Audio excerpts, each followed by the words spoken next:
పవన్ కళ్యాణ్ మాజీ సతీమణి రేణు దేశాయ్ తాజాగా చేసిన ఎమోషనల్ పోస్ట్ వైరల్ అవుతోంది. పవన్ కళ్యాణ్ గురించి లేదా ఆయన కుటుంబం గురించి ప్రస్తావన వచ్చినప్పుడల్లా కొందరు నెటిజన్లు ట్రోల్స్ చేస్తున్నారు. వారి పిల్లలు ఆద్య, అకిరా నందన్లను కూడా టార్గెట్ చేస్తూ నెగిటివ్ కామెంట్స్, ట్రోల్స్ చేశారు కూడా. వీటికి ఎప్పటికప్పుడు గట్టిగా బదిలిస్తోంది రేణు దేశాయ్. అయినా ఈ ట్రోల్స్, మీమ్స్ ఆగట్లేదు. ఇటీవలే ఏపీ డిప్యూటీ సీఎం గా పవన్ కళ్యాణ్ బాధ్యతలు స్వీకరించారు. అనంతరం తన భార్య అన్నా లెజ్నోవాతో, అకిరా నందన్, ఆద్యలతో కలిసి సరదాగా ఒక ఫోటో దిగారు. అయితే ఈ ఫోటోపై కూడా కొందరు సోషల్ మీడియాలో మీమ్స్, ట్రోల్స్ చేశారు. దీంతో రేణు దేశాయ్ సీరియస్ అయ్యారు. మనుషులు ఇంత దారుణంగా తయారవడం సిగ్గుచేటు అంటూ ఇన్స్టాగ్రామ్ స్టోరీలో సుదీర్ఘ పోస్ట్ పెట్టారు.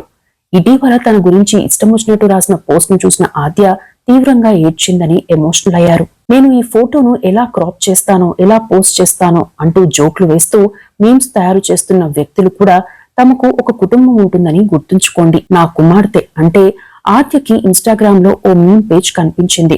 అందులో నన్ను చాలా ఎగతాళి చేయడం చూసి తాను చాలా ఏడ్చింది. సెలబ్రిటీలు, రాజకీయ నాయకుల కుటుంబాలను ఎగతాళి చేసే వారంతా ఒక్కసారి మీ ఇళ్లల్లోనూ తల్లులు, అక్కా చెల్లెళ్ళు ఉన్నారని గుర్తుంచుకోండి. మాపై అభ్యంతరకరంగా మీమ్స్, జోక్స్ వేస్తున్న వారికి ఈ తల్లి శాపం తగులుతుంది. నా బిడ్డ ఈ రోజు అనుభవించిన బాధ, కార్చిన కన్నీరుతో మీకు చెడు కర్మ ఖచ్చితంగా తగులుతుందని గుర్తుంచుకోండి. మేమే కాదు, ఈ మీమ్స్, ట్రోల్స్ వల్ల పవన్, లెజ్నోవా పిల్లలు పొలెనా, మార్క్ కూడా ప్రభావితమవుతారు. ఇలాంటి పోస్టులు చేసే మీమ్ పేజ్ అడ్మినిస్ట్రేటర్స్ అందరికీ ఈ తల్లి శాపం తగులుతుంది. నేను దీన్ని పోస్ట్ చేసే ముందు 100 సార్లు ఆలోచించాను.